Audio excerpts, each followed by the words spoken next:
ಎಲ್ರಿಗೂ ನಮಸ್ಕಾರ. Welcome back to my channel. ಎಲ್ಲರೂ ಹೇಗಿದ್ದೀರಾ? ಐ ಹೋಪ್ ನೀವೆಲ್ಲರೂ ಚೆನ್ನಾಗಿದ್ದೀರಿ ಅಂತ ಅಂದ್ಕೊಳ್ತಾ ಇದ್ದೇನೆ. ನಾನು ಕೂಡ ತುಂಬಾ ಚೆನ್ನಾಗಿದ್ದೇನೆ. ಯಾರಾದರೂ ಮೊದಲ ಸಾರಿ ಈ ನನ್ನ ವಿಡಿಯೋ ನೋಡ್ತಾ ಇದ್ದರೆ ದಯವಿಟ್ಟು ಚಾನೆಲ್ಗೆ ಸಬ್ಸ್ಕ್ರೈಬ್ ಆಗಿ ವಿಡಿಯೋನ ಪೂರ್ತಿ ನೋಡಿ ಸಪೋರ್ಟ್ ಮಾಡಿ ಅಂತ ಕೇಳ್ಕೊಳ್ತಾ ಇದ್ದೇನೆ. ಹಾಗೆ ಯಾರೆಲ್ಲ ನನ್ನ ಚಾನಲನ್ನು ಆಲ್ರೆಡಿ ಸಬ್ಸ್ಕ್ರೈಬ್ ಮಾಡಿ ವಿಡಿಯೋನ ಪೂರ್ತಿ ನೋಡ್ತಾ ಇದ್ದೀರಾ ಅವರಿಗೆಲ್ಲ ತುಂಬ ಧನ್ಯವಾದಗಳನ್ನು ಹೇಳ್ತಾ ಇವತ್ತಿನ ವಿಡಿಯೋವನ್ನು ಶುರು ಮಾಡ್ತಾ ಇದ್ದೀನಿ. ಇವತ್ತಿನ ಈ ವಿಡಿಯೋದಲ್ಲಿ ನನ್ನ ಕೆಲವೊಂದಿಷ್ಟು ತೋಟದ ಕೆಲಸವನ್ನು ನಿಮ್ಮ ಜೊತೆ ಶೇರ್ ಮಾಡೋಣ ಅಂತ ಇದ್ದೇನೆ. ಅದಾದಮೇಲೆ ತೋಟದಿಂದ ಕೆಲಸ ಮುಗಿಸ್ಕೊಂಡು ಹೋದ್ಮೇಲೆ ಮನೆಯಲ್ಲಿ ಕೂಡ ವಿಡಿಯೋವನ್ನು ಇವತ್ತಿನ ದಿನದಲ್ಲಿ ನಾನು ಏನೇನು ಮಾಡ್ತೀನಿ ಅನ್ನೋದನ್ನು ಈ ವಿಡಿಯೋದಲ್ಲಿ ನಿಮ್ಮ ಜೊತೆ ಶೇರ್ ಮಾಡ್ತಾ ಇದ್ದೀನಿ. ಟೈಮ್ ಆಲ್ರೆಡಿ 11:15 ಆಗ್ತಾ ಬಂತು. ಸ್ವಲ್ಪ ಲೇಟ್ ಆಗೋಯ್ತು. 10:00ವರೆಗೆ ಬರಬೇಕು ಅಂತ ಪ್ಲ್ಯಾನ್ ಮಾಡ್ಕೊಂಡಿದ್ದೆ. ಬಟ್ ಭಾರ್ಗವ ಎದ್ದು ಅವನು ತಿಂಡಿ ತಿನ್ನೋದಕ್ಕೆ ರೆಡಿ ಇಲ್ಲ ಅವನು. ಹಾಗಾಗಿ ಅವನನ್ನು ತಿಂಡಿ ತಿನ್ನಿಸಿ ಅವನನ್ನೆಲ್ಲ ರೆಡಿ ಮಾಡಿ ಅಪ್ಪನ ಜೊತೆ ಬಿಟ್ಟು ಬಂದಿದ್ದೀನಿ. ಈಗ ಅವನು ತುಂಬ ಅಲರ್ಟ್ ಆಗಿರ್ತಾನೆ. ನಾನು ಹೊರಗಡೆ ಬರಬೇಕಿದ್ರೆ ಅಂದರೆ ವಾಟರ್ ಬಾಟ್ಲಿ ಎಲ್ಲ ರೆಡಿ ಮಾಡ್ತೀನಲ್ವ, ಅವಾಗ ಅವ್ನಿಗೆ ಗೊತ್ತಾಗುತ್ತೆ ಅಮ್ಮ ಎಲ್ಲೋ ಹೋಗ್ತಾಳೆ ಅಂತ. ಸೊ ತುಂಬ ಅಲರ್ಟ್ ಆಗಿರ್ತಾನೆ. ಅವನನ್ನೇನಾದರೂ ಅಪ್ಪನ ಜೊತೆ ಹಾಲಲ್ಲಿ ಬಿಟ್ಟು ಬಂದರೆ ನಾನು ಬ್ಯಾಕ್ ಸೈಡಿಂದ ಬರ್ತೀನಿ. ಇಲ್ಲ ಕೆಲವೊಂದು ಸಲ ಅವನು ಆಟ ಆಡ್ಕೊಂಡಿರುವಾಗಲೇ ನಾನು ಅಪ್ಪಮ್ಮನ ಜೊತೆ ಹೇಳಿ ತೋಟಕ್ಕೆ ಹೋಗ್ತೀನಿ ನೋಡ್ಕೊಳ್ಳಿ ಅಂತ ಹೇಳಿ ಬರುವಾಗ ಅವ್ನಿಗೆ ಗೊತ್ತಾಗಲ್ಲ ನಾನು ಎಲ್ಲಿದ್ದೀನಿ ಅಂತ. ಸೊ ಅವನು ಅಮ್ಮನ ಜೊತೆ ಬ್ಯಾಕ್ ಸೈಡಲ್ಲಿ ಆಟ ಆಡ್ತಾ ಇದ್ದರೆ ನಾನು ಫ್ರಂಟ್ ಡೋರ್ ಕ್ಲೋಸ್ ಮಾಡಿ ಬರ್ತೀನಿ. ಸ್ವಲ್ಪ ಹೊತ್ತು ಹುಡುಕ್ತಾನಂತೆ ಅಮ್ಮ ಅಂತ. ಆಮೇಲೆ ಅಪ್ಪ ಅಮ್ಮನ ಜೊತೆ ಆಟ ಆಡ್ತಾ ಇರ್ತಾನೆ. ಹಾಗೆ ತೋಟದ ಕೆಲಸ ಎಲ್ಲ ಮುಗಿಸಿ 12:45 1 ಗಂಟೆ ಎಷ್ಟೊತ್ತಿಗೆ ಹೋಗ್ತೀನಿ. ಅದಾದಮೇಲೆ ನಂದು ಸ್ನಾನ ಎಲ್ಲ ಮಾಡಿ ಊಟ ಎಲ್ಲ ಆದಮೇಲೆ ವಿಡಿಯೋವನ್ನು ಕೂಡ ಕಂಟಿನ್ಯೂ ಮಾಡ್ತೀನಿ. ಈಗ ನಮ್ಮೂರಲ್ಲಿ ಮಳೆಗಾಲ ಎಲ್ಲ ಕಡಿಮೆಯಾಗಿ ಬೇಸಿಗೆ ಕಾಲ ಶುರುವಾಗಿದೆ. ಬೇಸಿಗೆ ಕಾಲದಲ್ಲಿ ತೋಟದ ಕೃಷಿಯನ್ನು ಕೂಡ ಸ್ವಲ್ಪ ಶುರು ಮಾಡ್ಕೊಂಡಿದ್ದೀವಿ.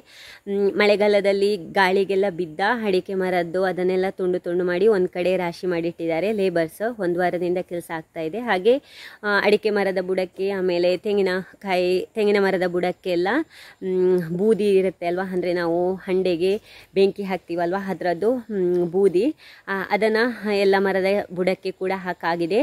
ನೆಕ್ಸ್ಟ್ ಇನ್ನು ದೀಪಾವಳಿ ಹಬ್ಬ ಕಳೆದ ಮೇಲೆ ತೋಟಕ್ಕೆ ಹುಲ್ಲು ತೆಗೆಯೋದಕ್ಕೆ ಮೆಷಿನ್ ಹಿಡಿಯೋದಕ್ಕೆಲ್ಲ ಬಾಕಿ ಇದೆ. ಇನ್ನು ಆಮೇಲೆ ಈ ಸಲ ನಾವು ಎಲ್ಲ ಕೊಕ್ಕದ ಮರವನ್ನು ಕಡಿಯೋದು ಅಂತ ನಿರ್ಧಾರ ಮಾಡಿದ್ದೀವಿ. ಈ ಕೊಕ್ಕದ ಗಿಡದಿಂದ ಸಿಕ್ಕಾಪಟ್ಟೆ ತೋಟಕ್ಕೆ ನೆರಳು ಬಂದುಬಿಟ್ಟಿದೆ. ಹಾಗೆ ಅಡಿಕೆ ಗಿಡಕ್ಕೆಲ್ಲ ನೆರಳು ಬಂದುಬಿಟ್ಟು ಅದರದ್ದು ಬೆಳವಣಿಗೆ ಕುಂಠಿತ ಆಗಿದೆ. ಹಾಗೆ ಕೊಕ್ಕೋ ಗಿಡವನ್ನು ಫುಲ್ಲು ಕಟ್ ಮಾಡಿ ಕ್ಲೀನ್ ಮಾಡಬೇಕಾಗಿದೆ. ಅದರದ್ದು ಕೆಲಸ ಪೆಂಡಿಂಗ್ ಇದೆ. ಹೀಗೆ ಸುಮಾರು ಒಂದಿಷ್ಟು ಬೇಸಿಗೆ ಕಾಲದಲ್ಲಿ ಅಡಿಕೆ ಮರದ್ದು ತೋಟದ ಕೃಷಿ ಬಾಕಿ ಇದೆ. ಸರಿ, ನಾನಿವತ್ತು ಏನೇನು ಕೆಲಸ ಮಾಡ್ತೀನಿ ಅನ್ನೋದನ್ನು ನಿಮ್ಮ ಜೊತೆ ಶೇರ್ ಮಾಡ್ತಾ ಇದ್ದೀನಿ. ದಯವಿಟ್ಟು ವಿಡಿಯೋವನ್ನು ಪೂರ್ತಿ ನೋಡಿ, ಸ್ಕಿಪ್ ಮಾಡದೆ ನೋಡಿ. ನಿಮ್ಮ ಒಂದು ಪ್ರೀತಿಯಿಂದ ನಮ್ಮ ಒಂದು ಚಾನಲ್ ಗ್ರೋ ಆಗೋದಕ್ಕೆ ಸಾಧ್ಯ. ಹಾಗೆ ಯಾರೆಲ್ಲ ಫ್ರೀ ಇತ್ತು ಅಂತಂದರೆ ಅಡ್ವರ್ಟೈಸನ್ನು ಕೂಡ ನೋಡಿ. ನೀವು ಅಡ್ವರ್ಟೈಸ್ ನೋಡಿ ನಮಗೆ ಸಪೋರ್ಟ್ ಮಾಡಿದರೆ ಮಾತ್ರ ನಮಗೆ ಒಂದು ಯೂಟ್ಯೂಬಲ್ಲಿ ಪೇಮೆಂಟ್ ಅಂತ ಆಗೋದು. ನಂದು ಫಸ್ಟ್ ಪೇಮೆಂಟ್ ಬಂದಾಗ ನಾನು ನಿಮ್ಮ ಜೊತೆ ಶೇರ್ ಮಾಡ್ತೀನಿ ಯಾವ ಥರ ನಮಗೆ ಯೂಟ್ಯೂಬಲ್ಲಿ ಪೇಮೆಂಟ್ ರಿಸೀವ್ ಆಗುತ್ತೆ ಅಂತ. ಸೊ ಬನ್ನಿ ವಿಡಿಯೋನ ಕಂಟಿನ್ಯೂ ಮಾಡ್ತೀನಿ. ಎಲ್ಲೂ ಸ್ಕಿಪ್ ಮಾಡಬೇಡಿ, ದಯವಿಟ್ಟು ಪೂರ್ತಿ ನೋಡಿ ಅಂತ ಪದೇ ಕೇಳ್ಕೊಳ್ತಾ ಇದ್ದೀನಿ. ಬನ್ನಿ ವಿಡಿಯೋನ ನಾನು ಕೆಲಸ ಮಾಡ್ತೀನಿ. ನೆಕ್ಸ್ಟ್ ನಾನು ವಾಯ್ಸ್ ಓವರ್ ಕೊಡ್ತೀನಿ. ನನಗೆ ವಿಡಿಯೋ ಮಾಡಿಕೊಂಡು ಮಾತಾಡಿಕೊಂಡು ಕೆಲಸ ಮಾಡೋಕ್ಕಾಗಲ್ಲ. ಹಾಗಾಗಿ ಆಮೇಲೆ ವಾಯ್ಸ್ ಓವರ್ ಕೊಟ್ಟು ನಿಮ್ಮ ಜೊತೆ ವಿಡಿಯೋವನ್ನು ಶೇರ್ ಮಾಡ್ತೀನಿ. ಇತ್ತೀಚೆಗೆ ನಾನು ಡೈಲಿ ತೋಟಕ್ಕೆ ಬರ್ತಾ ಇದ್ದೇನೆ. ಡೈಲಿ ಆ ದಿವಸದ ಕೆಲಸ ಆ ದಿವಸನೇ ಮುಗಿಸ್ಬಿಟ್ರೆ ನನಗೆ ಪೆಂಡಿಂಗ್ ಅಂತ ಉಳಿಯಲ್ಲ. ಪೆಂಡಿಂಗ್ ಕೆಲಸ ತುಂಬ ಆಗಿಬಿಟ್ರೆ ಒಂದೇ ದಿವಸದಲ್ಲಿ ಕಂಪ್ಲೀಟ್ ಮಾಡೋದು ತುಂಬ ಕಷ್ಟ ಆಗುತ್ತೆ. ಏನಂತಂದರೆ ನಾನು ಬೆಳಗ್ಗೆನೇ ಎಷ್ಟೇ ಬೇಗ ಎದ್ದುಬಿಟ್ರು ಭಾರ್ಗವ ಎದ್ದು ಅವನದು ತಿಂಡಿ ಆಗದೆ ನನಗೆ ತೋಟಕ್ಕೆ ಬರೋ ಆಪ್ಷನ್ನೇ ಇರಲ್ಲ. ಹಾಗಾಗಿ ನನಗೆ ಎಷ್ಟು ಬೇಗ ಮಾಡಿದರೂ ಕೂಡ 10, 10:30 ಇಲ್ಲ 11 ಆಗಿಬಿಡತ್ತೆ. ಅವನದೆಲ್ಲ ಕೆಲಸ ಮುಗಿಸಿ ಮನೆಯದು ಅಡುಗೆ ಕೆಲಸ ಎಲ್ಲ ಮುಗಿಸಿ ತೋಟಕ್ಕೆ ಬರಬೇಕಿದ್ರೆ. ಹಾಗಾಗಿ ಪ್ರತಿ ದಿವಸ ಬಂದು ಈ ಥರ ಅಡಿಕೆ ಹೆಕ್ಕೋದು, ಸೋಗೆ ಕಡ್ದು ಹಾಳೆಯನ್ನು ಮನೆಗೆ ತಗೊಂಡೋಗೋದು ಇದನ್ನೆಲ್ಲ ಮಾಡ್ತಾಯಿದ್ರೆ ಒಂದೇ ದಿವಸದಲ್ಲಿ ಆ ದಿವಸದ ಕೆಲಸ ಆ ದಿವಸನೇ 1-1.5 ಗಂಟೆ ಅಷ್ಟೊತ್ತಲ್ಲಿ ನನಗೆ ಮುಗಿಸ್ಬಿಡ್ಬೋದು ಅಂತ. ತುಂಬ ಪೆಂಡಿಂಗ್ ಆಗಿಬಿಟ್ರೆ ಆಮೇಲೆ ಸುಸ್ತು ಬೇರೆ ಆಗುತ್ತೆ. ಇವಾಗಂತೂ ಬಿಸಿಲು ಅಂತಂದರೆ ಬಿಸಿಲು, ಮಳೆಗಾಲದಲ್ಲಿ ಸಿಕ್ಕಾಪಟ್ಟೆ ಮಳೆ ಬರ್ತಾಯಿತ್ತು. ಬೇಸಿಗೆ ಕಾಲದಲ್ಲಿ ಇವಾಗ ಸಿಕ್ಕಾಪಟ್ಟೆ ಬಿಸಿಲು. ಮಧ್ಯಾಹ್ನ ಆಗ್ತಾ ಬರ್ತಾ ಇದ್ದಾಗೆ ಫುಲ್ ಟಯರ್ಡ್ ಆಗೋಗುತ್ತೆ. ಆದಷ್ಟು ಈ ಥರ ಮಧ್ಯಾಹ್ನದ ಒಳಗಡೆ ತೋಟದ ಕೆಲಸ ಮುಗಿಸ್ಬಿಟ್ರೆ ನನಗೂ ರಿಲೀಫ್ ಆಗುತ್ತೆ. ಮಧ್ಯಾಹ್ನ ನಂತರ ತೋಟಕ್ಕೆ ಬರೋ ಕೆಲಸ ಇರಲ್ಲ. ಆದಷ್ಟು ನಾನು ಬೆಳಗ್ಗೆ ಮಧ್ಯಾಹ್ನದ ಒಳಗಡೆನೆ ತೋಟದ ಕೆಲಸ ಎಲ್ಲ ಮುಗಿಸ್ಬಿಡ್ತೀನಿ. ಮಧ್ಯಾಹ್ನ ನಂತರ ಹೇಗಿದ್ರು ಭಾರ್ಗವನಿಗೆ ಊಟ ಮಾಡಿಸೋದು, ಅವನನ್ನು ನಿದ್ದೆ ಮಾಡಿಸೋದು, ಅದಷ್ಟೊತ್ತಿಗೆ ರಾಘವ ಸ್ಕೂಲಿಂದ ಬರ್ತಾನೆ, ಆಮೇಲೆ ಅವನದು ಕೆಲಸ, ಈ ಥರ ಕೆಲಸಗಳಂತೂ ಇದ್ದೇ ಇರುತ್ತೆ. ಅದಕ್ಕೋಸ್ಕರ ನಾನು ಬೆಳಗ್ಗೆನೆ ತೋಟದ ಕೆಲಸ ಮುಗಿಸಿರ್ತೀನಿ.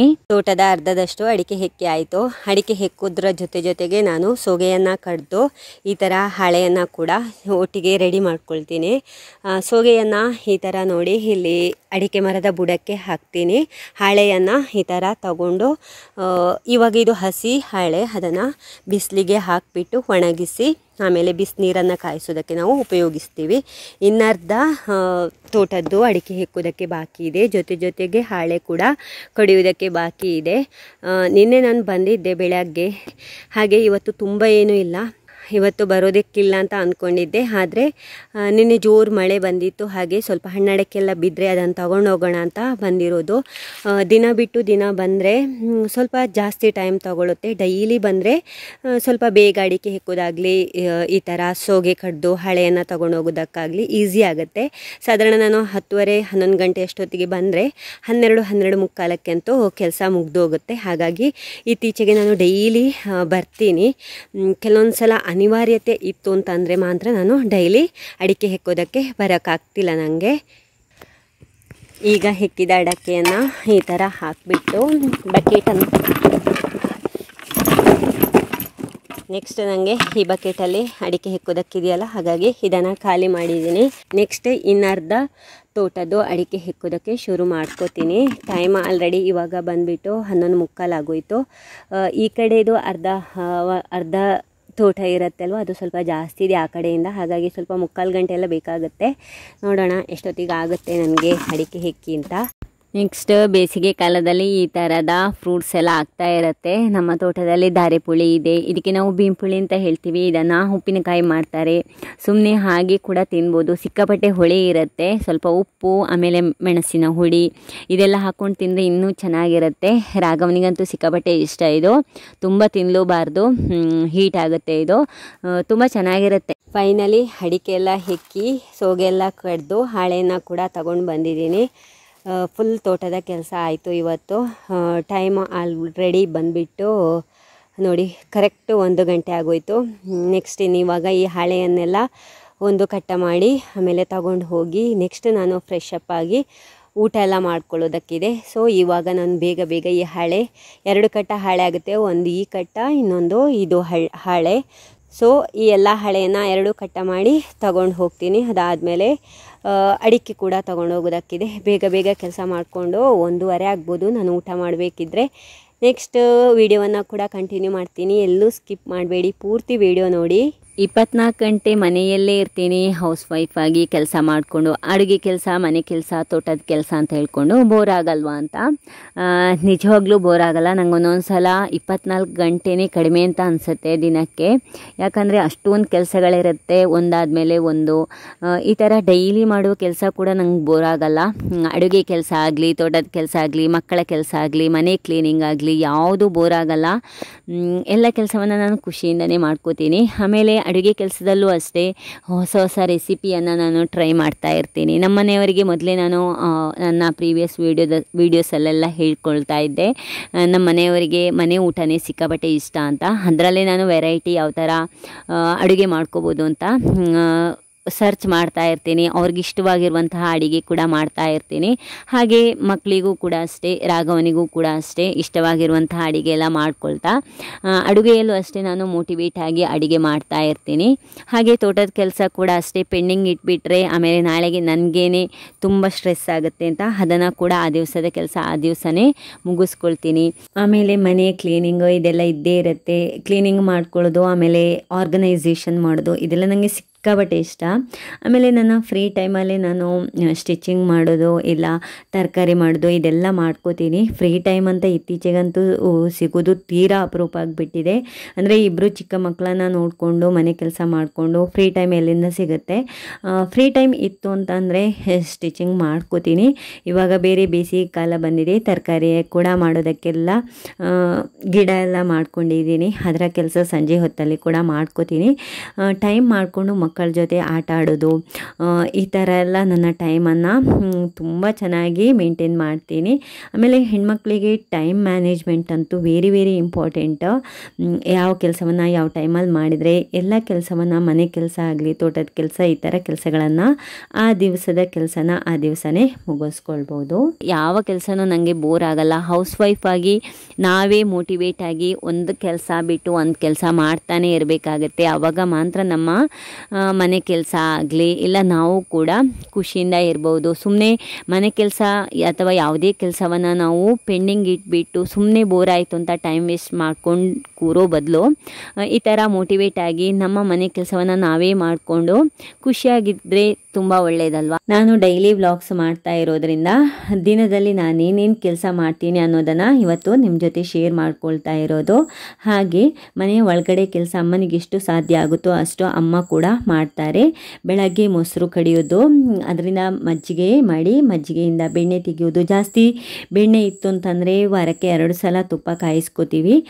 ಕಡಿಮೆ ಇತ್ತು ಅಂತಂದರೆ ವಾರಕ್ಕೆ 1 ಸಲ ತುಪ್ಪ ಕಾಯಿಸ್ತೀವಿ. ನಾವು ಒಲೆಯಲ್ಲಿ ಪಾತ್ರೆಯಲ್ಲಿ ಅನ್ನ ಬೇಯಿಸ್ಕೊಳ್ತೀವಿ. ಅನ್ನ ಬೇಯಿಸೋದು, ಆಮೇಲೆ ನೆಲ ಗುಡಿಸೋದು ಇದೆಲ್ಲ ಅಮ್ಮ ಮಾಡ್ಕೋತಾರೆ. ಅಮ್ಮನಿಗೆ ಕೂತು ನೆಲ ಒರೆಸ್ಕೊಳ್ಳೋಕ್ಕಾಗಲ್ಲ, ಮಂಡಿ ನೋವು ಇರುತ್ತೆ. ಅವ್ರಿಗೆ ಮಾಪಲ್ಲೆಲ್ಲ ನೆಲ ಒರೆಸಿ ಅಭ್ಯಾಸ ಇಲ್ಲ. ಅವರು ನೆಲ ಒರೆಸೋದಿದ್ರೆ ಬಟ್ಟೆಯಲ್ಲೇ ನೆಲ ಒರೆಸ್ಕೊಳ್ತಾರೆ. ಇವಾಗ ಮಂಡಿ ನೋವೆಲ್ಲ ಇರೋದ್ರಿಂದ ಅವರನ್ನು ನೆಲ ಒರೆಸೋದು ಬೇಡ, ಕಸ ಗುಡಿಸಿ ಕ್ಲೀನ್ ಮಾಡಿರ್ತಾರೆ. ಆಮೇಲೆ ನಾನು ತೋಟದಿಂದ ಹೋಗಿ ಫ್ರೀ ಇತ್ತು ಅಂತ ಅಂದರೆ ಬೆಳಗ್ಗೆನೇ ಅಂದರೆ ಮಧ್ಯಾಹ್ನ ತೋಟದಿಂದ ಬಂದ ಮೇಲೆ ನೆಲ ಒರೆಸ್ಕೊಳ್ತೀನಿ. ಇಲ್ಲ ಮಧ್ಯಾಹ್ನ ನಂತರ ಸಂಜೆಯ ಒಳಗಡೆ ನೆಲ ಒರೆಸ್ಕೊಳ್ತೀನಿ. ಚೆನ್ನಾಗಿ ಬಿಸಿಲು ಇರೋದ್ರಿಂದ ತೋಟದಿಂದ ತಂದ ಹಳೆಯ ಕಟ್ಟವನ್ನು ಈ ಥರ ಓಪನ್ ಮಾಡಿಕೊಂಡು ಒಂದೊಂದೇ ಹಳೆಯನ್ನು ಬಿಸಿಲಿಗೆ ಒಣಗೋದಕ್ಕೆ ಹಾಕ್ತೀನಿ. ಸಂಜೆ ಹೊತ್ತಿಗೆ ಬಿಸಿಲಿಂದ ಹಳೆಯನ್ನು ತೆಗೆದಿಡಬೇಕಾಗುತ್ತೆ. ರಾತ್ರಿ ಒಂದೊಂದು ಸಲ ಮಳೆ ಬಂದುಬಿಡತ್ತೆ. ವಾಪಸ್ಸು ಬೆಳಗ್ಗೆ ಇನ್ನೊಂದು ಸಲ ಇದನ್ನು ಚೆನ್ನಾಗಿ ಒಣಗಿಸಿ ಕಟ್ಟ ಮಾಡಿ ಬಿಸಿನೀರಿಗೆ ಕಾಯಿಸ್ಕೊಳ್ಳೋದಕ್ಕೆ ಅಂತ ರೆಡಿ ಮಾಡ್ತೀವಿ. ನೆಕ್ಸ್ಟ್ ನಾನಿಲ್ಲಿ ತಂದಿರುವ ಅಡಿಕೆಯನ್ನು ಸಹ ಈ ಥರ ನಾವು ಡೂಮ್ ಅಂತ ಹೇಳ್ತೀವಿ, ಇದರ ಒಳಗಡೆ ಹಾಕಿಬಿಟ್ಟು ಹಣ್ಣ ಅಡಿಕೆಯನ್ನು ಒಣಗಿಸ್ಕೊಳ್ತೀವಿ. ನೆಕ್ಸ್ಟು ನಾನಿಲ್ಲಿ ಫ್ರೆಶ್ ಅಪ್ ಎಲ್ಲ ಹಾಕಿಬಿಟ್ಟು ಊಟ ಮಾಡೋದಕ್ಕೆ ಅಂತ ಪ್ಲೇಟಿಗೆ ಅನ್ನ ಎಲ್ಲ ಹಾಕ್ಕೊಳ್ತಾ ಇದ್ದೀನಿ. ಅಮ್ಮ ಅಪ್ಪ ಹಸ್ಬೆಂಡಿಂದೆಲ್ಲ ಊಟ ಆಗಿತ್ತು. ನಾನು ಸ್ನಾನ ಮಾಡೋದಕ್ಕಿಂತ ಮುಂಚೆನೇ ಭಾರ್ಗವನಿಗೆ ಕೂಡ ಊಟ ರೆಡಿ ಮಾಡಿ ಹಸ್ಬೆಂಡ್ ಜೊತೆ ಕೊಟ್ಟಿದ್ದೆ. ಅವರು ಭಾರ್ಗವನಿಗೆ ಊಟ ಮಾಡಿಸಿ ಅವನಲ್ಲಿ ಆಟ ಆಡ್ಕೊಳ್ತಾ ಇದ್ದ. ನಾವು ಯಾವತ್ತೂ ಕುಚ್ಚೆಲಕ್ಕಿದು ಅನ್ನ ಮಾಡ್ಕೋತೀವಿ. ಇವತ್ತು ಕೂಡ ಅಷ್ಟೇ ಕುಚ್ಚೆಲಕ್ಕಿದ ಅನ್ನ ಮಾಡ್ಕೊಂಡಿದ್ದೀವಿ. ನಾವು ಒಲೆಯಲ್ಲಿ ಬೇಯಿಸ್ಕೊಳ್ಳೋದು. ಹಾಗೆ ಇವತ್ತು ಬೆಳ್ಳುಳ್ಳಿಯದ್ದು ಚಟ್ನಿ ಜೊತೆಗೆ ಸೋರೆಕಾಯಿದು ಸಾಂಬಾರನ್ನು ರೆಡಿ ಮಾಡಿಟ್ಟಿದ್ದೆ. ಜೊತೆಗೆ ಮಜ್ಜಿಗೆ ನನಗೆ ಯಾವತ್ತೂ ಬೇಕಾಗುತ್ತೆ. 2 ಹೊತ್ತು ಮಧ್ಯಾಹ್ನ ಮತ್ತು ರಾತ್ರಿ ಮಜ್ಜಿಗೆ ಕೂಡ ಕುಡಿತೀನಿ. ಹಾಗೆ ಊಟ ಎಲ್ಲ ಮುಗಿಸ್ಕೊಂಡು ಇಲ್ಲಿ ಬೇಸಿನಲ್ಲಿ ಸ್ವಲ್ಪ ಪಾತ್ರೆ ಕೂಡ ಇತ್ತು, ಅದನ್ನೆಲ್ಲ ವಾಶ್ ಮಾಡಿ ನೆಕ್ಸ್ಟು ಭಾರ್ಗವನ್ನ ನಿದ್ದೆ ಮಾಡಿಸೋದಕ್ಕೆ ಕೂಡ ಇತ್ತು. ಹಾಗೆ ಅವನು ನಿದ್ದೆ ಮಾಡುವ ಟೈಮು ಏನು ಅಂತಿಲ್ಲ, ಒಂದೊಂದು ಸಲ ಸಿಕ್ಕಾಬಟ್ಟೆ ಆಟ ಆಡಿಕೊಂಡು ತೀರಾ ಲೇಟ್ ಮಾಡ್ಕೊಂಡು ಬಿಡ್ತಾನೆ. 2 ಗಂಟೆ 2:30 ಅಷ್ಟೊತ್ತಿಗೆ ಅವನನ್ನು ನಿದ್ದೆ ಮಾಡಿಸೋದಕ್ಕೆ ಹೊರಟ್ರೆ 3:30ಗೆಲ್ಲ ನಿದ್ದೆ ಮಾಡ್ಕೋತಾನೆ. ಹಾಗೆ ಇವತ್ತು ಮಧ್ಯಾಹ್ನ 3 ಗಂಟೆಗೆ ನಿದ್ದೆ ಮಾಡ್ದ. ನಾನಿನ್ನು ನೆಕ್ಸ್ಟು 3:30ದು ಕಾಫಿ ರೆಡಿ ಮಾಡೋದಕ್ಕೆ ಅಂತ ಕಿಚನಿಗೆ ಬಂದಿದ್ದೀನಿ. ಇವತ್ತು ಇಲ್ಲಿ ಬನ್ಸ್ ಮಾಡೋಣ ಅಂತ ಮುಂಚಿನ ದಿನ ರಾತ್ರಿನೇ ಹಿಟ್ಟನ್ನು ಈ ಥರ ರೆಡಿ ಮಾಡಿ ಇಟ್ಕೊಂಡಿದ್ದೆ. ನಾನು ಬನ್ಸ್ ರೆಸಿಪಿಯನ್ನೆಲ್ಲ ಏನು ಶೇರ್ ಮಾಡ್ಕೊಳ್ತಾ ಇಲ್ಲ.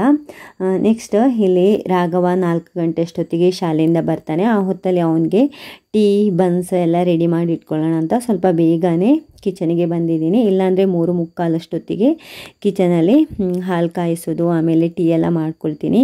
ಈ ಥರ ಏನಾದರೂ ಸ್ಪೆಷಲ್ ತಿಂಡಿ ಏನಾದರೂ ಮಾಡಿತ್ತು ಅಂತಂದರೆ ಸ್ವಲ್ಪ ಬೇಗನೆ ತಿಂಡಿ ರೆಡಿ ಮಾಡೋದಕ್ಕೆ ಶುರು ಮಾಡ್ಕೊಳ್ತೀನಿ. ಅಂದರೆ ರಾಘವ್ ಬರುವಾಗ ಕರೆಕ್ಟ್ ಟೈಮ್ ಆಗುತ್ತೆ ಅಂತ.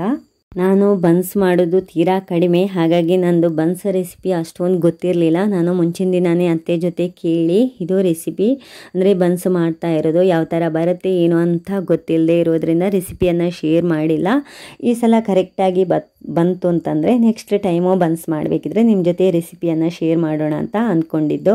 ಹಾಗೆ ನೋಡಿ ಇಲ್ಲಿ ಒಂದು 4 ಗಂಟೆ ಆಗಬೇಕಿದ್ರೆ ಭಾರ್ಗವ ಕೂಡ ಎದ್ದು ಬಂದ. ಬರೀ 1 ಗಂಟೆ ಅಷ್ಟೊತ್ತೇ ಅವನು ನಿದ್ದೆ ಮಾಡ್ಕೊಂಡಿರೋದು. ಆದರೂ ತುಂಬ ಚೆನ್ನಾಗಿ ನಿದ್ದೆ ಮಾಡ್ದ, ಅಷ್ಟೇನು ಆಟ ಎಲ್ಲ ಮಾಡ್ಕೊಳ್ಳಿಲ್ಲ. ಅಂತೂ ನಾನಿಲ್ಲಿ ಬನ್ಸ್ ಮಾಡಬೇಕಿದ್ರೆ ಅವನು ಜೊತೆಗೆ ಇದ್ದ.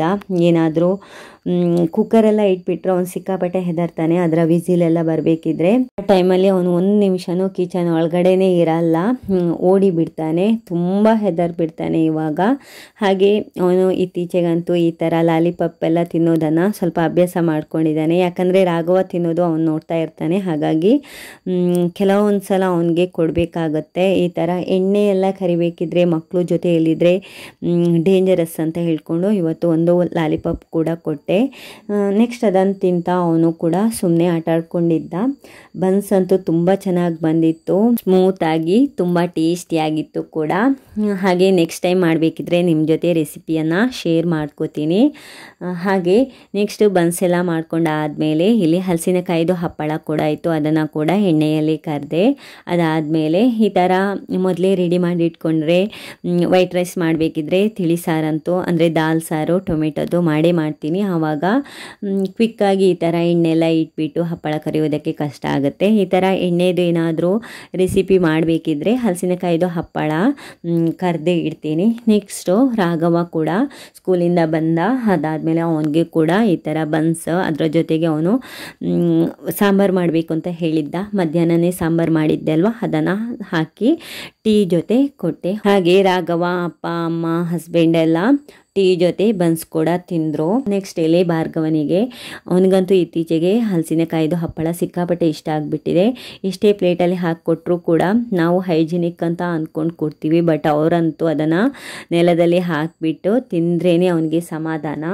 ನೋಡಿ ಈ ಥರ ಟಬ್ಬಲ್ಲಿ ಈ ಥರ ಎಲ್ಲ ಸ್ಪೂನು ಅದೆಲ್ಲ ಎತ್ತಿಟ್ಟಿರ್ತೀನಲ್ವ, ಅದನ್ನೆಲ್ಲ ನೆಲದಲ್ಲಿ ಹರವಿ ಹಾಕಿಬಿಟ್ಟು ಆಮೇಲೆ ಅದನ್ನು ಉಲ್ಟಾ ಮಾಡಿಬಿಟ್ಟು ಅದರ ಮೇಲೆ ಕೂರೋದು ಇಲ್ಲ ನಿಲ್ಲೋದು, ಈ ಥರ ಎಲ್ಲ ಸರ್ಕಸ್ ಮಾಡ್ತಾ ಇರ್ತಾನೆ. ಹಾಯ್ ಮೇಡಮ್, ಹಾಯ್ ಹಾಯ್ ಕಡೆ ಹಾಯ್. ಕಪಿಯತ್ತ ಕೇಳಿ, ಕಪಿಯತ್ತ ಕಪಿಯತ್ತ ಬಾಯ್ ಮಾಡು, ಬಾಯ್ ಬಾಯ್. ಟಾಟಾ ಮಾಡು, ಟಾಟಾ. ಇದಾ ಬರ್ಗವ ಬರ್ಗವ ಬರ್ಗವ ಟಾಟಾ ಮಾಡು. ಓಕೆ, ಟಾಟಾ ಟಾಟಾ. ತಿಂಬದರಲ್ಲೇ ಬಿಸಿ ಮಗ. ಅಯ್ಯೋ ಹಂಗೇಜು. ಟಾಟಾ ಮಾಡು, ಟಾಟಾ. ಸಣ್ಣ ಸಣ್ಣ ಶಬ್ದ ಎಲ್ಲ ಮಾತಾಡೋದಕ್ಕೆ ಶುರು ಮಾಡ್ಕೊಂಡಿದ್ದಾನೆ. ಅಪ್ಪ, ಅಮ್ಮ, ಅಜ್ಜ, ಅಜ್ಜಿ, ಅಕ್ಕ, ಆಮೇಲೆ ನಾವು ಬಾಯ್ ಅಂತ ಹೇಳಿದರೆ ಅವನು ಕೂಡ ಬಾಯ್ ಹೇಳ್ತಾನೆ. ಇನ್ ಕೇಸ್ ನಾವೇನಾದರೂ ಟಾಟಾ ಅಂತ ಹೇಳಿದರೆ ಅವನು ಕೂಡ ಟಾಟಾ ಹೇಳ್ತಾನೆ. ನೆಕ್ಸ್ಟ್ ನಾವಿಲ್ಲಿ ಸಂಜೆದು ಟೀ ಎಲ್ಲ ಮುಗಿಸಿ ಪಾತ್ರೆ ಎಲ್ಲ ತೊಳೆದು ಕಿಚನ್ ಒಂದ್ಸಲ ಮೇಲಿಂದ ಮೇಲೆ ಕ್ಲೀನ್ ಮಾಡಿಬಿಟ್ಟು ನೆಕ್ಸ್ಟ್ ಮಕ್ಕಳನ್ನ ಕರ್ಕೊಂಡು ನಾನು ಮೇಲೆ ಮೇನ್ ರೋಡಿಗೆ ವಾಕಿಂಗ್ ಹೊರಟ್ವಿ. ಭಾರ್ಗವನಿಗಂತೂ ಸಿಕ್ಕಾಪಟ್ಟೆ ಇಷ್ಟ ಈ ಥರ ವಾಕಿಂಗ್ ಹೋಗೋದು ಅಂತಂದರೆ. ಅದು ಬೇರೆ ಅವನಿಗೆ ಹೊಸ ಚಪ್ಪಲಿ ಕೂಡ ತಗೊಂಡು ಬಂದಿದ್ವಿ, ಅದನ್ನು ಹಾಕ್ಕೊಂಡು ಹೊರಗಡೆ ಅಂಗಳಕ್ಕೆ ಬಂದರೂ ಸಿಕ್ಕಾಪಟ್ಟೆ ಇಷ್ಟ. ಅದರ ಮೇಲ್ಗಡೆ ಈ ಥರ ರಾಘವ ಡೈಲಿ ಸ್ಕೂಲಿಗೆ ಹೋಗ್ತಾನಲ್ವ, ಅವಾಗ ಅವನಿಗಂತೂ ಹೋಗಲೇಬೇಕು ಅಂತ ಹಠ ಮಾಡ್ಕೊಂಡಿರ್ತಾನೆ. ಹಾಗೆ ನನಗೆ ಸಂಜೆ ಹೊತ್ತಲ್ಲಿ ಏನಾದರೂ ಟೈಮ್ ಫ್ರೀ ಇತ್ತು ಅಂತಂದರೆ ಮಕ್ಕಳ ಜೊತೆ ಈ ಥರ ವಾಕಿಂಗ್ ಹೋಗ್ತೀನಿ. ರಾಘವ ಸೈಕ್ಲಿಂಗ್ ಮಾಡ್ತಾನೆ, ನಾನು ಮತ್ತು ಭಾರ್ಗವ ವಾಕಿಂಗ್ ಮಾಡ್ಕೊಂಡು ಹೋಗ್ತೀವಿ. ಇದು ಫುಲ್ ನಮ್ಮದು ರೋಡು ಹಪ್ಪಿರೋದ್ರಿಂದ ರಾಘವನಿಗಂತೂ ಸಿಕ್ಕಾಪಟ್ಟೆ ಸುಸ್ತಾಗೋಯ್ತು. ಅದನ್ನು ಸೈಕ್ಲಿಂಗ್ ಮಾಡಿಕೊಂಡು ಮೇಲೆ ಸೈಕಲನ್ನು ತರೋದಕ್ಕೆ ನೆಕ್ಸ್ಟ್ ನಾನು ಹೆಲ್ಪ್ ಮಾಡಿ ಮೇನ್ ರೋಡಿಗೆ ತನಕ ನಾನು ತಗೊಂಡೋಗಿ ಕೊಟ್ಟೆ. ನೆಕ್ಸ್ಟ್ ಅವನಿಗೆ ಸೈಕ್ಲಿಂಗ್ ಮಾಡೋದಕ್ಕೆ ಈಸಿ ಆಗುತ್ತೆ. ಅಂದರೆ ಅವನು ಇಲ್ಲಿ ಅಪ್ಪಲ್ಲಿ ಸೈಕ್ಲಿಂಗ್ ಮಾಡ್ಕೊಂಡು ಹೋದರೆ ಸಿಕ್ಕಾಪಟ್ಟೆ ಸುಸ್ತಾಗಿ ಮೇನ್ ರೋಡಲ್ಲಿ ಸೈಕ್ಲಿಂಗ್ ಮಾಡೋದಕ್ಕೆ ಕಷ್ಟ ಆಗುತ್ತೆ ಅಂತ ನಾನು ತಗೊಂಡೋಗಿ ಹೆಲ್ಪ್ ಮಾಡಿರೋದು. ಹಾಗೆ ಇಲ್ಲಿ ಭಾರ್ಗವ ನೋಡಿ ಸಿಕ್ಕಾಪಟ್ಟೆ ಖುಷಿಯಾಗಿಬಿಟ್ಟಿದೆ ಅವನಿಗೆ. ಅವನು ಕೂಡ ಅಷ್ಟೇ, ಅಣ್ಣ ಸೈಕ್ಲಿಂಗ್ ಮಾಡಬೇಕಿದ್ರೆ ಅವನ ಹಿಂದೆನೇ ಓಡೋಗ್ತಾನೆ. ಇವತ್ತಂತೂ ಅವನಿಗೆ ಸಿಕ್ಕಾಪಟ್ಟೆ ಖುಷಿಯಾಗಿತ್ತು. ನೋಡಿ ಇಲ್ಲಿ ಸೈಕಲ್ ಬರೋದಕ್ಕಿಂತ ಮುಂಚೆನೇ ಅವನು ಹೋಗಬೇಕು ಅಂತ ಓಡಿ ಓಡಿ ಬರ್ತಾ ಇದ್ದ. ಆಮೇಲೆ ನಾವೇನಾದರೂ ನಾನು ನಿಂತ್ಕೊಂಡು ವೀಡಿಯೋ ಮಾಡ್ತು ಅಂತಂದರೆ ಅವನು ಕರಿತಾ ಇದ್ದ ಬಾ ಬಾ ಅಂತ. ಮಕ್ಕಳಂತೂ ಈ ಥರ ಸಂಜೆ ಹೊತ್ತಲ್ಲಿ ಸೈಕ್ಲಿಂಗ್ ಮಾಡೋದು ವಾಕಿಂಗ್ ಮಾಡೋದು ಅಂದರೆ ಸಿಕ್ಕಾಪಟ್ಟೆ ಇಷ್ಟ ಅವ್ರಿಗೆ. ನೋಡಿ ಇಲ್ಲಿ ಭಾರ್ಗವ ಅವನು ಸೈಕ್ಲಿಂಗ್ ಮಾಡಬೇಕಿದ್ರೆ ಇವನು ಕೂಡ ಓಡಿ ಹೋಗ್ತಾನೆ. ಬಟ್ ಈ ಮೇನ್ ರೋಡು ರಾಘವ ಡೈಲಿ ಇಲ್ಲಿ ಸ್ಕೂಲ್ಗೆ ವ್ಯಾನ್ಗೆ ಬರ್ತಾ ಇರ್ತಾನಲ್ವ, ಅದೇ ಮೇನ್ ರೋಡು. ಇಲ್ಲಿ ಬಸ್ಸೆಲ್ಲ ಓಡಾಡಲ್ಲ, ಬರೀ ಟೂ ವೀಲರು ಆಮೇಲೆ ಕಾರು ಈ ಥರ ಎಲ್ಲ ಹೋಗುತ್ತೆ.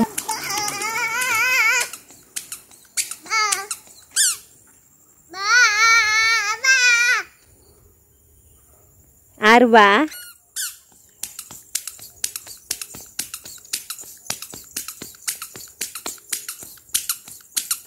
ಅಣ್ಣ ಬಾ ಹೇಳು. ಮಕ್ಕಳ ಸೇಫ್ಟಿ ನೋಡಿಕೊಂಡೆ ನಾನು ಕೂಡ ಮಕ್ಕಳನ್ನು ಇಲ್ಲಿ ಕರ್ಕೊಂಡು ಬಂದಿರೋದು. ತುಂಬ ಏನೂ ವೀಡಿಯೋ ಮಾಡ್ಕೊಂಡಿಲ್ಲ, ಒಂದು ಸ್ವಲ್ಪ ನಿಮ್ಮ ಜೊತೆ ಶೇರ್ ಮಾಡೋದಕ್ಕಿಂತ ವೀಡಿಯೋ ಮಾಡ್ಕೊಂಡಿದ್ದು. ಆಮೇಲೆ ಅವ್ರ ಜೊತೆಯೇ ಟೈಮನ್ನು ಸ್ಪೆಂಡ್ ಮಾಡಿದೆ. ಡೈಲಿ ವಾಕಿಂಗ್ ಬರಲ್ಲ ಇಲ್ಲಿಗೆ. ನನಗೆ ಸಂಜೆ ಹೊತ್ತು ತರಕಾರಿ ಕೆಲಸ ಇಲ್ಲ ಮನೆ ಒಳಗಡೆ ಕೆಲಸ ಏನಾದರೂ ಇಲ್ಲ ಫ್ರೀ ಇತ್ತು ಅಂತಂದರೆ ಮಾತ್ರ ಮಕ್ಕಳನ್ನ ಕರ್ಕೊಂಡು ಬರ್ತೀನಿ. ಮೇಲೆ ಬರಬೇಕಿದ್ರೆ ವಾಕಿಂಗ್ ಬರಬೇಕಿದ್ರೆ ಮೊಬೈಲ್ ಕೂಡ ತರಲ್ಲ. ಇವತ್ತು ಫುಲ್ ಡೇದು ನಾನು ವೀಡಿಯೋ ಮಾಡ್ಕೋತಾ ಇದ್ದೀನಲ್ವ, ಹಾಗೆ ಸಂಜೆ ಹೊತ್ತಲ್ಲಿ ಈ ಥರ ಟೈಮ್ ಸ್ಪೆಂಡ್ ಮಾಡ್ತೀನಿ ಅನ್ನೋದನ್ನು ನಿಮ್ಮ ಜೊತೆ ಶೇರ್ ಮಾಡಬೇಕಾಗಿತ್ತು. ಹಾಗೆ ಮೊಬೈಲ್ ಕೂಡ ತಗೊಂಡು ಬಂದಿರೋದು. ಹಾಗೆ ನೆಕ್ಸ್ಟು ಇಲ್ಲಿ ಮಕ್ಕಳ ಜೊತೆ ಆಟ ಆಡಿಕೊಂಡು ಟೈಮ್ ಸ್ಪೆಂಡ್ ಆಗಿರೋದೇ ಗೊತ್ತಾಗಿಲ್ಲ, ಟೈಮ್ ಹೋಗಿದ್ದೇ ಗೊತ್ತಾಗಿಲ್ಲ. ಸುಮಾರು ಒಂದು ಅರ್ಧ ಮುಕ್ಕಾಲು ಗಂಟೆ ಅಷ್ಟೊತ್ತು ಇಲ್ಲಿ ವಾಕಿಂಗ್ ಮಾಡಿಕೊಂಡು ಟೈಮ್ ಸ್ಪೆಂಡ್ ಮಾಡಿದ ಮೇಲೆ ನಾವು ಹೊರಟ್ಬಿಟ್ವಿ. ಭಾರ್ಗವನಿಗಂತೂ ಸಿಕ್ಕಾಪಟ್ಟೆ ಸುಸ್ತಾಗಿತ್ತು, ಆದರೂ ಅವನಿಗೆ ನಡಿಲೇಬೇಕು ಅಂತ ಹಠ, ಹೇಗೋ ಎತ್ಕೊಳ್ಳೋದಕ್ಕೆ ಬಿಟ್ಟ. ಆಮೇಲೆ ಮನೆಗೆ ಹೋಗೋದಕ್ಕಿಂತ ಮುಂಚೆನೇ ರಾಘವ ಭಾರ್ಗವನ ಕೂರಿಸ್ಕೊಂಡು ಈ ಥರ ಒಂದು ರೌಂಡ್ ಹಾಕಿದ ಮೇಲೆ ಮನೆಗೆ ಬರ್ತೀವಿ. ಅವನಿಗೂ ಕೂಡ ಲಾಸ್ಟಿಗೆ ಈ ಥರ ಒಂದು ರೌಂಡು ಹಾಕಿಬಿಟ್ರೆ ಸಿಕ್ಕಾಪಟ್ಟೆ ಖುಷಿ ಆಗುತ್ತೆ. ಹಾಗೆ ನಾವು ಸಂಜೆ ಹೊತ್ತಲ್ಲಿ ಈ ಥರ ಇವತ್ತು ಟೈಮ್ ಸ್ಪೆಂಡ್ ಮಾಡಿದ್ವಿ. ಈ ವಿಡಿಯೋವನ್ನು ಕೂಡ ನಾನು ಇಲ್ಲಿಗೆ ಎಂಡ್ ಮಾಡ್ತಾ ಇದ್ದೀನಿ. ಈ ವಿಡಿಯೋ ನಿಮಗೆ ಇನ್ ಕೇಸ್ ಏನಾದರೂ ಇಷ್ಟ ಆಯಿತು, ಯೂಸ್ಫುಲ್ ಆಯಿತು ಅಂತಂದರೆ ದಯವಿಟ್ಟು ಚಾನೆಲ್ಗೆ ಸಬ್ಸ್ಕ್ರೈಬ್ ಆಗಿ ವಿಡಿಯೋವನ್ನು ಪೂರ್ತಿ ನೋಡಿ. ಜೊತೆಗೆ ವಿಡಿಯೋ ಪೂರ್ತಿ ನೋಡಿದ ಮೇಲೆ ಲಾಸ್ಟಿಗೆ ಒಂದು ಕಮೆಂಟ್ ಹಾಕೋದನ್ನು ಮರಿಬೇಡಿ. ಜೊತೆಗೆ ಲೈಕ್ ಕೂಡ ಕೊಡಿ. ನಿಮ್ಮ ಒಂದು ಲೈಕ್ ನಮಗೆ ತುಂಬ ಸಪೋರ್ಟಾಗಿ ನಮಗೆ ಹೆಚ್ಚೆಚ್ಚು ಇನ್ಫಾರ್ಮೇಟಿವ್ ವಿಡಿಯೋವನ್ನು ಮಾಡೋದಕ್ಕೆ ಹೆಲ್ಪ್ ಆಗುತ್ತೆ. ನೆಕ್ಸ್ಟ್ ನಾವಿಲ್ಲಿ ಈ ಥರ ಸೈಕ್ಲಿಂಗ್ ಎಲ್ಲ ಮಾಡಿಕೊಂಡು ನೀರೆಲ್ಲ ಕುಡಿದ್ಬಿಟ್ಟು ಮನೆಗೆ ಹೊರಟ್ವಿ. ಈ ವಿಡಿಯೋವನ್ನು ಕೂಡ ನಾನು ಇಲ್ಲಿಗೆ ಎಂಡ್ ಮಾಡ್ತಾ ಇದ್ದೀನಿ. ನೆಕ್ಸ್ಟ್ ಇನ್ನೊಂದು ಹೊಸ ವಿಡಿಯೋದಲ್ಲಿ ಹೊಸ ಕಂಟೆಂಟ್ ಮೂಲಕ ನಾನು ನಿಮಗೆ ಸಿಗ್ತೀನಿ. ಅಲ್ಲಿಯವರೆಗೂ bye, take care, love you all.